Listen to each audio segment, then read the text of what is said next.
Bien, aujourd'hui, nous allons voir comment tracer un graphique en diagramme, puisqu'ils emploient plutôt le mot diagramme, grâce à l'ordinateur. Donc on est de nouveau sur notre tableur.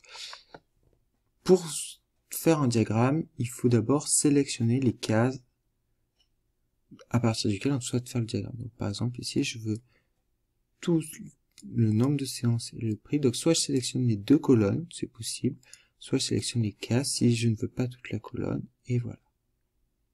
D'accord? Donc je répète, soit je sélectionne les cases, soit je sélectionne les colonnes, ça reviendra au même. Ici, ça revient au même puisque je prends toutes les données de la colonne, mais si je voulais m'arrêter à une partie, je ferais que les cases. Dans le cas, donc ça c'est ça, on imagine une dernière réduction, on imagine qu'on a une réduction de 90 centimes, donc dans le cas où mes colonnes ne sont pas l'une à côté de l'autre.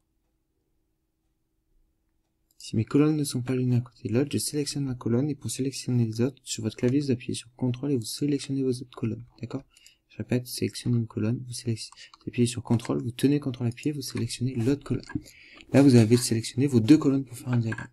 Là, vous allez soit dans Insertion, Diagramme, soit le symbole qui est ici, là, les trois petits barres, qui est un diagramme. On clique dessus. Là, on va pouvoir choisir qu'est-ce qu'on veut comme diagramme.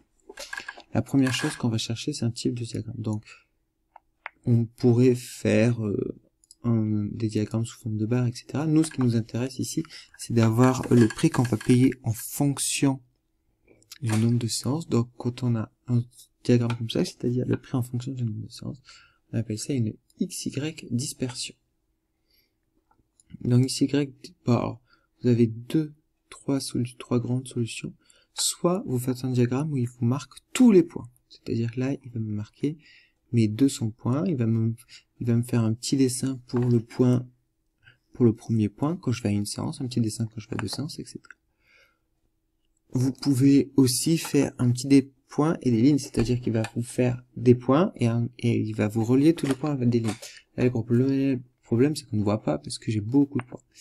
Quand je ne veux pas ça, vous pouvez uniquement aussi faire les lignes seules, il vous relie les points, mais il ne vous trace pas les points.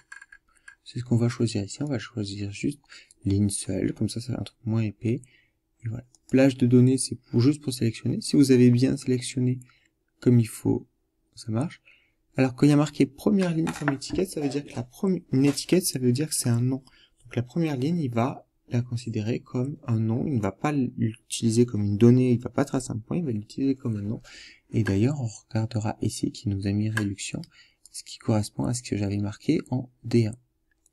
Série de données, série de données, c'est la réduction, il m'explique ce qu'il a pris.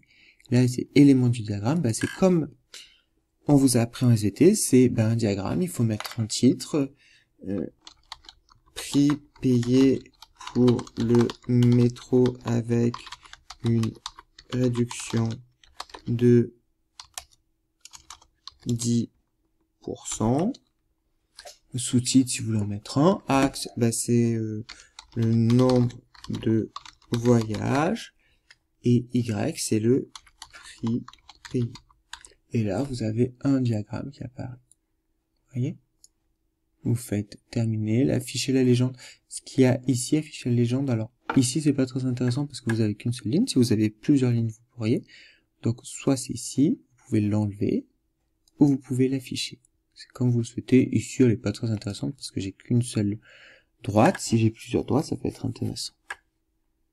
Je fais terminer et j'ai un diagramme.